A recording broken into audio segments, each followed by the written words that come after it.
there, I'm Miss Caroline from James Lee Community Center, and today I'm going to show you how to make a paracord survival bracelet. Paracord is that it was used for the suspension lines on parachutes in World War II, and they used to use it as something that they would take in the field once they landed.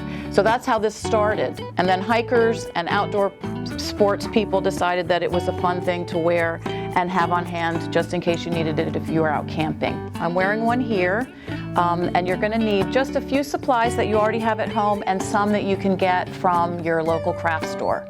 So the things that you're going to need for your paracord survival bracelet are the actual paracord, which is nylon cord that you can buy at the craft store.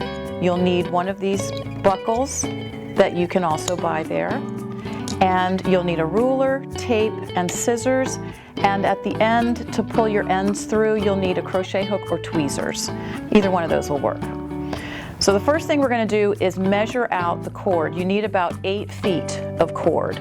So I'm going to move my other things out of the way so I can show you an easy way to do that is to just hold the end on your ruler and wrap it 8 times around. 1, 2, 3, 4, 5, 6, 7, 8. And then you're just going to cut that, and that will give you plenty of cord to make your bracelet.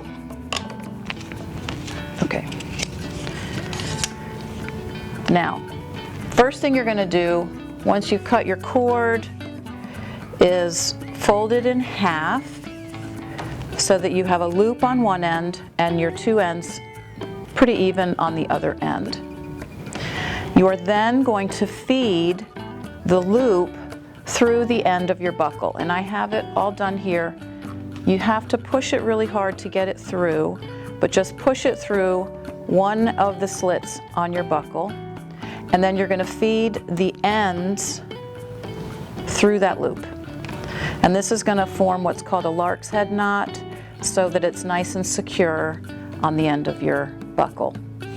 Then you're going to take that end and tape it to your workspace. You can do it on a table, on a desk, and then you're going to take the other 2 ends and making sure that your cord stays parallel, you're going to feed these 2 ends through the other end of the buckle. You do want to make sure that the ends that are going to attach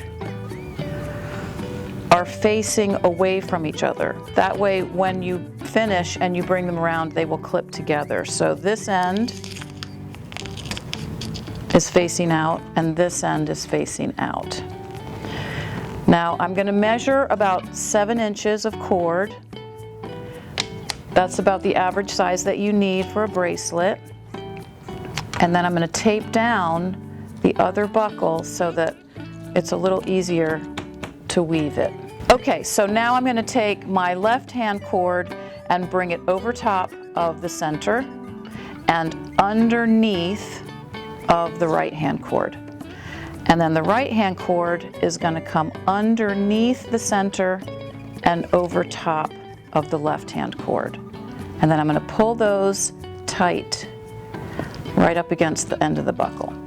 That's the first half. The second half, we do the opposite. Left hand cord goes underneath the center and over top of the right. Right hand cord goes over the center and under the left hand cord. And pull that tight. So that's what you're looking for, is this little V with a bump at the bottom. And you're going to create a series of those all the way down your cord till you get to the other buckle. You can find details for this activity and a lot of other fun stuff at NCS Connects.